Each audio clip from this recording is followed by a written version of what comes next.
As thousands of Russian troops, aircraft and armor carried out massive war games across the border, Ukraine's president was asking the U.S. to supply advanced offensive weapons to defend itself against the barbaric aggressive plans of the Kremlin. Petro Poroshenko had claimed that the military exercise, Zapad 2017, taking place in Belarus was really a smokescreen to create new Russian army assault groups to invade Ukrainian territory. The reality, he insisted, was that with Moscow, one should always be prepared, a lesson hard learned with the loss of Crimea and the civil war which had seen the east of the country effectively secede. The newly appointed U.S. Special Representative for Ukraine has stated that Washington is actively considering sending heavy weaponry to the Kiev government. Kurt Volker had said defensive weapons, ones that would allow Ukraine to defend itself, and to take out tanks for example, would actually help. This is a matter for further discussion and decision, but I think that the argument that this would be provocative to Russia or emboldening of Ukraine is just getting it backwards. The sending of the arms would be a ratcheting up of America's commitment to Ukraine in the country's bitter confrontation with Russia. The prospect comes, ironically, during the administration of Donald Trump, who is under investigation for his alleged illicit links to Moscow, and someone who had said during the presidential election campaign that he would be prepared to accept the annexation of Crimea and suggested the possible lifting of sanctions imposed on Russia over Ukraine. Mr. Trump, however, was forced to approve fresh sanctions last month with overwhelming bipartisan support between Republicans and Democrats in Congress for the punitive measures. Speaking at the annual Yalta Economic Strategy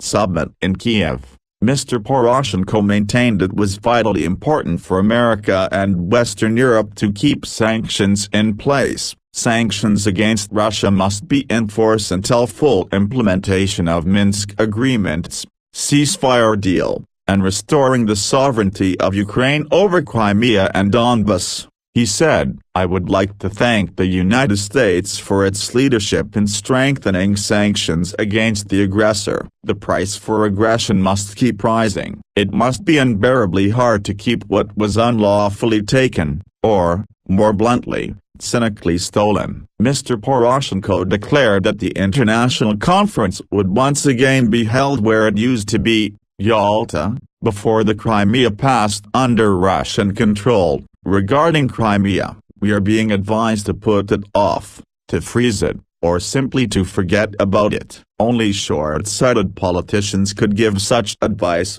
those who forget that today's battle for the world order has started with occupation of the Crimea. Mr. Trump is under pressure from some senior figures in his own Republican Party as well as military commanders to take a more combative stance towards Moscow over Ukraine. General Jack Keane, a former vice chief of staff in the U.S. Army, held that the strategy being used by the Russian military in eastern Ukraine, including hybrid warfare and use of propaganda, was a source of great concern and a great challenge to the U.S. military. John Bolton, the hawkish former U.S. ambassador to the United Nations, told the conference, "The reaction of the West to what the Russians have been doing has not been anything like strong enough.